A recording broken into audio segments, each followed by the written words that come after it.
You are not alone with your family. Ay, everyone, katatapos ko lang maglinis naman ng aking mga paso kasi syempre pag nagtagal yan sa ating mga paso, nakadikit yung dumi, mas mahirap na linisin kaya naglinis ako. But it's not about my plants po, it's about my mother's plant, the orchids, yung mga hihilig po dyan sa orchids. Let's go! Ito po, I'm watching my mother. Ayan, kung paano po magpadami ng kanyang orchids. Anyway, ayan lang po ginagawa niya. Babalutin po niya yan ng bunot ng niyog. Tapos itatali niya dyan sa bagong puno na yan. So anyway, kaya ganyan kaganda ang kanyang orchids kasi alagang-alaga ba naman. Tapos nilalagyan po niya yan ng abono na complete. Tapos yung leftover na spray niya sa mga halaman niya dun sa vegetable area niya, ini-sprayhan din niya yan. Kaya, kasi pinapanood ko siya kung paano niya ginagawa. Diba nakakatuwa, tuwing morning makikita mo yan. And napakabilis po niyang ibenta guys, kasi last time, naka-encounter ako ng isang customer, nakapagbenta ako ng 2,000. So, yung may bulaklak niyan is worth 700. Ayan lang po ang way niya para ipalaguin yan. Sa tingin ko noon, sabi ko, ay nasasakal yata yan sa bakit parang sobrang higpit ng pagkatali, sabi niya hindi, okay lang naman yan. Kasi daw, hindi kakapit yung bunot kapag pagka masyadong maluwag yung tali. So, whatever I see, ayan. So, guys, kami kasi medyo kami talagang sa family namin magmula pa noon sa kanunuan is hindi ako lumaki na na walang makitang halaman. So ito yata fairy or something fairy ang pangalan nitong yellow na to.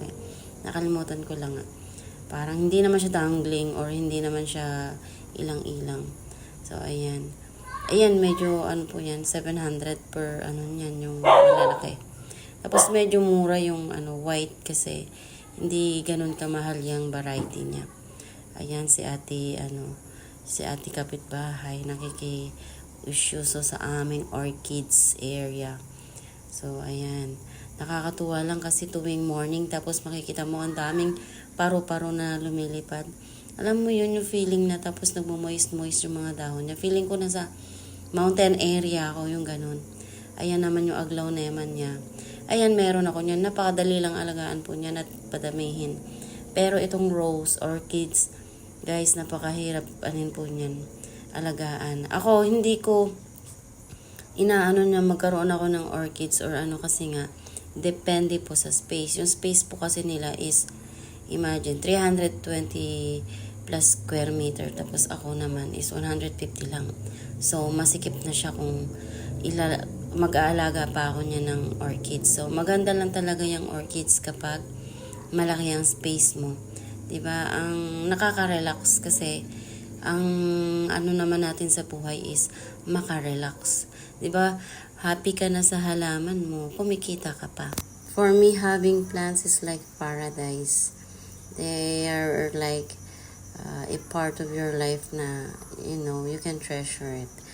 Pero syempre nga, sabi nga, kahit halaman man, lumilipas, nalalanta. So, ang inaano ko lang dito is, be happy, enjoy your days while we are still alive, diba? Kailangan enjoy lang yung buhay. Ang is, less stress, healthy lifestyle, diba? So guys, kung, yung halaman kasi sa akin, para sa akin, lahat niyan swerte. Ang ganda niyo, di ba? Yan yung violet. Oh my God. Oh my God ka talaga di ba? Kasi nga, grabe ang ganda niyan.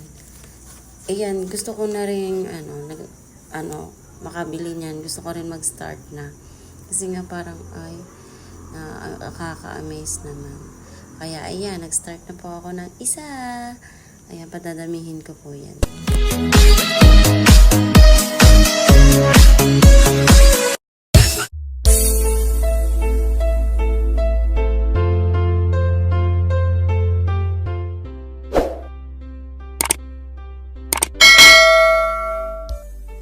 stars on the sky.